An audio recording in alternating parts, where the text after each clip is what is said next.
Chapter 6, Part 3, Tasting Stillness, the Joy Beyond Sorrow, Scenes 6.21 to 6:30. Introduction, the joy that cannot be shaken. Scene. The sun is now high over Kurukshetra, but within Arjuna, shadows still linger. Krishna has spoken of posture, balance, and discipline. He has taught Arjuna to prepare seat and mind, to be flame in windless place. Now Krishna opens the door to the experience itself, Samādhi, absorption in the self. This is not philosophy alone, but the lived taste of stillness, the joy that arises when mind dissolves into its source.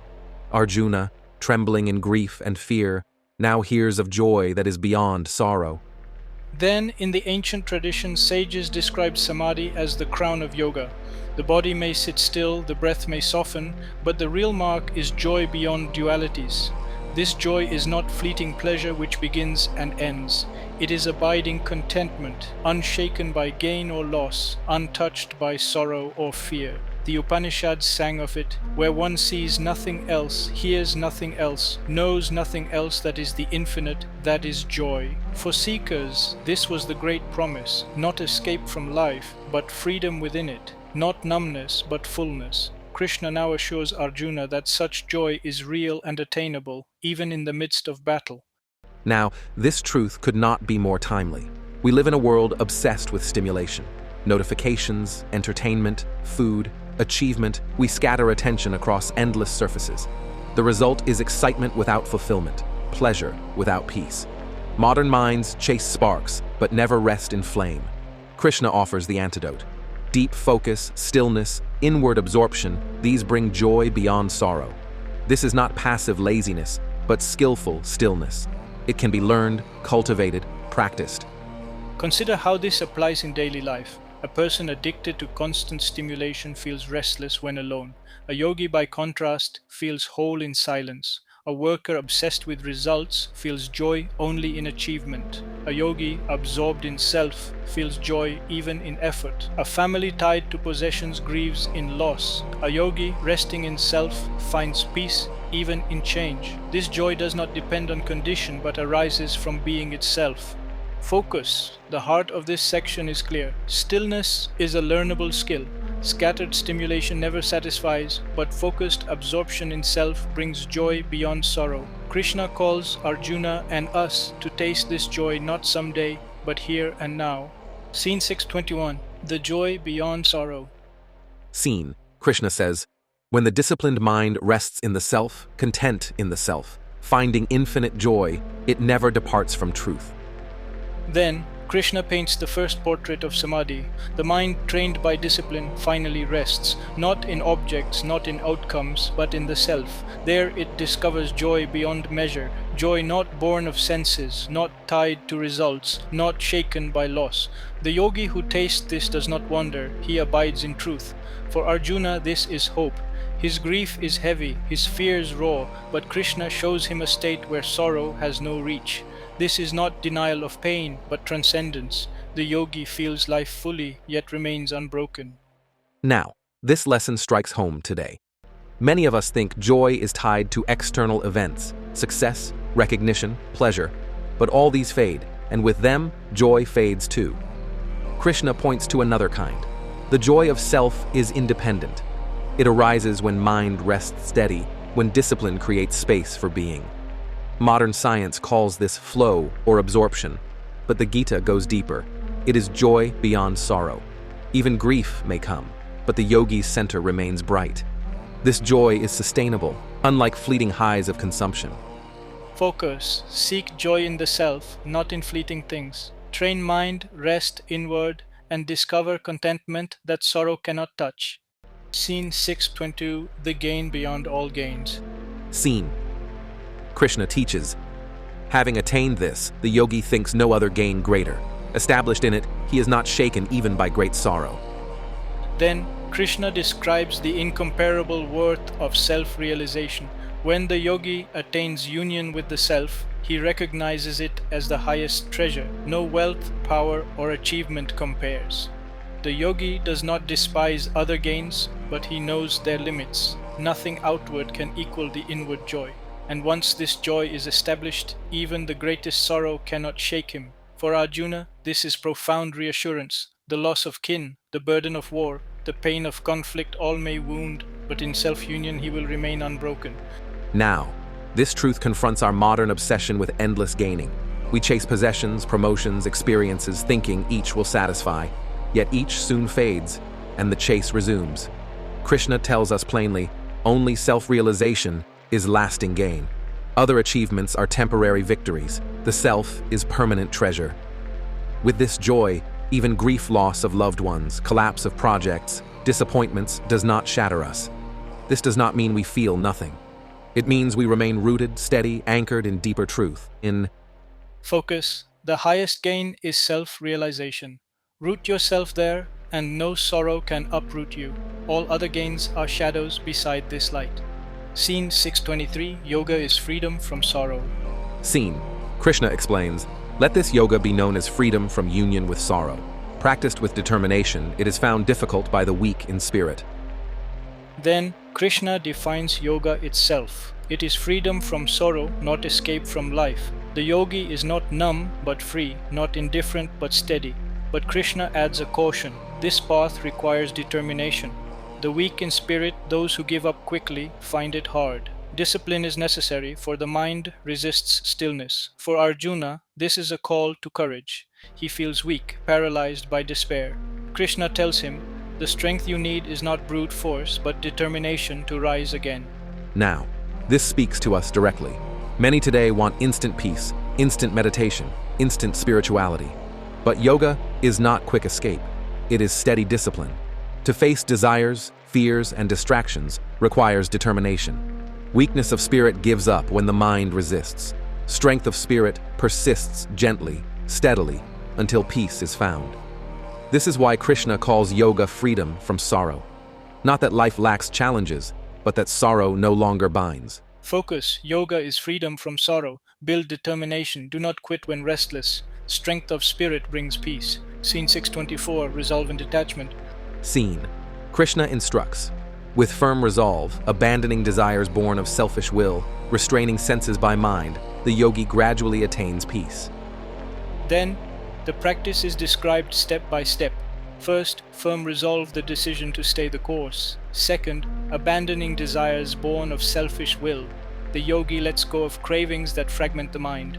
Third, restraining senses by mind discipline, not indulgence, governs life. Through this gradual process, peace emerges naturally. For Arjuna, this is practical advice. His restless desires for comfort, family safety, reputation must be tempered by resolve. Only then can his inner battle be won. Now, this is practical for us too. Many of us try to meditate but give up because desires scatter attention. Krishna offers a roadmap. Resolve, commit daily. Detachment, loosen grip on cravings. Restraint, direct senses inward. Peace will not come instantly, but gradually it grows. Modern psychology echoes this habits-shaped mind, not sudden bursts of will. Krishna shows that inner habits of resolve and detachment are the soil where peace grows. Focus. Peace is built step by step. Resolve firmly, abandon selfish cravings, discipline senses, peace will follow. Scene 6.25. Step by step into stillness. Scene. Krishna continues. Gradually, little by little, with steady intelligence, the yogi comes to rest, the mind fixed on the self, thinking of nothing else. Then, Krishna emphasizes patience. The yogi does not force stillness but cultivates it gradually. Little by little, the mind quiets. Steady intelligence, not harsh violence, trains the mind. Fixing attention on the self, distractions fade. The yogi does not think of nothing by suppression but by absorption. For Arjuna, this is vital. He cannot expect instant mastery. Krishna reassures, step by step, he too can reach stillness, even amid battle. Now, this teaching liberates us from impatience. Many quit meditation because the mind races. Krishna says, let it be gradual. Each return of attention is progress. Each moment of absorption is growth. Just as muscles strengthen with repeated training, the mind steadies with gentle persistence. Little by little, intelligence guides, stillness grows. Focus. Be patient. Stillness is built step by step. Gentle persistence steadies the mind until it rests in self. Scene 626. Bringing the mind back. Scene. Krishna teaches, Whenever the restless and unsteady mind wanders away, let the yogi bring it back and place it under control in the self. Then Krishna acknowledges reality. The mind is restless. It wanders into memories, fears, desires. Even the yogi faces this. The discipline is not to stop it from wandering forever, but to gently bring it back again and again to the self. For Arjuna, this is reassurance. His thoughts scatter to family, to guilt, to doubt, but Krishna says, simply return. Each return is victory. Now, this truth comforts us. Many feel discouraged when meditation is filled with distractions. Krishna normalizes it. The practice is not about never wandering, but about always returning. Just as a parent lovingly guides a child back to safety, the yogi guides the mind back to the self. Each return strengthens stillness. Modern psychology confirms this. Mindfulness is the act of returning, not of perfect silence. Focus. Do not despair when mind wanders. The discipline is to return. Each return builds mastery. Each return deepens peace. Scene 627, the yogi's supreme joy. Scene.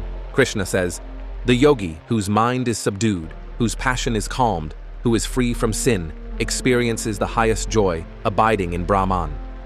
Then, Krishna describes the fruit of this steady return. The yogi, with mind subdued and passion calmed, abides in Brahman, the infinite self. Here joy arises that surpasses all others. It is not excitement but fulfillment. It is not thrill but serenity. For Arjuna, this is the promise. His anguish can be dissolved by union with the infinite, not by escaping duty but by inner mastery. Now, this speaks powerfully to us. Many chase joy in passion, indulgence, or thrill. These excite but do not fulfill. Krishna teaches that the highest joy comes when passion is calmed, when mind rests, when union with Brahman is tasted. This joy is not fragile. It survives loss, pain, and struggle. It is joy rooted in being itself. Focus. Highest joy is not in thrill but in stillness, calm passion, steady mind, and abide in Brahman. Scene 628, peace everywhere. Scene. Krishna continues. The yogi, free from blemish, constantly engaged in meditation, easily attains endless peace, dwelling in the self, united with Brahman. Then Krishna shows that peace becomes natural. The yogi, purified by discipline, constantly absorbed in meditation, lives in union with Brahman.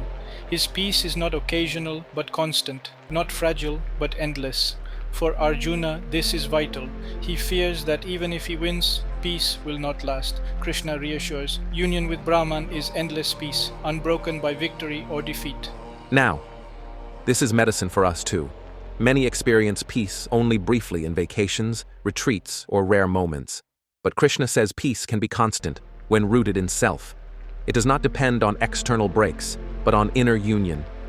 The yogi who lives in meditation carries peace everywhere, in home, work, battle. Peace becomes portable. Focus. Peace is not rare but natural when rooted in self. Union with Brahman makes peace endless and portable. Scene 629, seeing the self in all beings. Scene. Krishna declares, the yogi sees the self in all beings and all beings in the self. He sees the same everywhere. Then, the fruit of inner union expands outward. The yogi, established in self, sees all beings as one with him. The same self shines in all, and all beings dwell in the self. Differences remain outwardly, but inwardly equality reigns. For Arjuna, this is liberation from enmity. He can fight for dharma without hatred, because he sees the same essence in friend and foe. Now, this is revolutionary for us. We often divide people us versus them, worthy versus unworthy. Prejudice and conflict spring from this division. Krishna's vision dissolves walls. When you see the same self in all, compassion flows naturally. This vision transforms relationships, communities, and societies. Equality of vision is not theory, but lived practice of the yogi. Focus. See the self in all beings. Equality of vision is the fruit of yoga. Oneness dissolves prejudice and compassion flows. Scene 630, one who sees me everywhere. Scene. Krishna concludes, he who sees me everywhere and everything in me is never lost to me, nor am I ever lost to him. Then Krishna makes it intimate. The yogi who sees Krishna in all and all in Krishna never loses him. The bond is eternal, inseparable. This is not abstract Brahman only, but personal relationship with Krishna.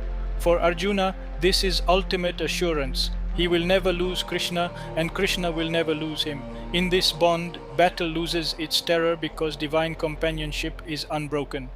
Now, this is profound for us. Many feel disconnected, lonely, abandoned. Krishna assures, if you see him everywhere, you are never alone. The divine is in all, and all in the divine. This vision gives courage, intimacy, and belonging. Life becomes sacred in every detail. Work, relationships, struggles all are seen as participation in Krishna. Focus. See Krishna everywhere. Live in divine companionship that cannot be broken. In this vision, you are never alone. Closing summary: tasting stillness, the joy beyond sorrow. Scene. Krishna has now led Arjuna from the preparation of seat and posture to the heart of meditation, the stillness of self-absorption, the joy that no sorrow can touch. Then, the journey begins with the yogi tasting infinite joy in the self, joy unshaken by sorrow. Scene 6:21.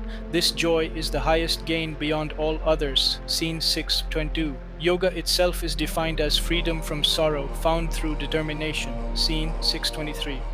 The yogi attains peace gradually, step by step, with resolve and detachment. Scenes 6:24-6:25. When the restless mind wanders, the yogi patiently returns it to the self. Scene 6:26.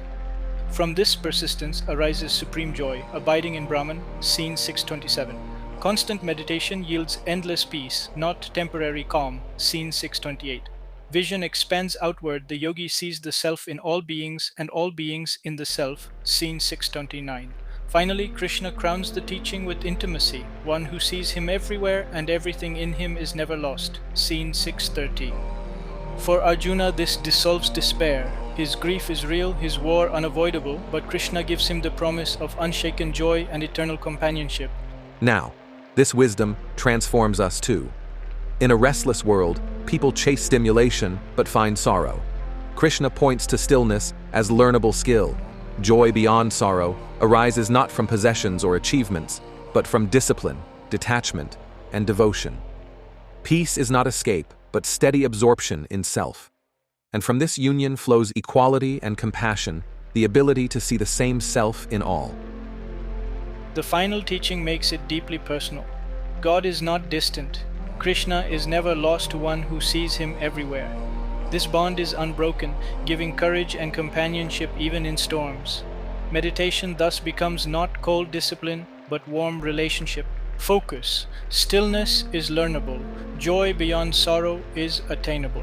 With discipline, detachment, and devotion, the yogi lives steady in self, compassionate to all, and inseparable from Krishna. This is the true taste of stillness, the joy that never fades.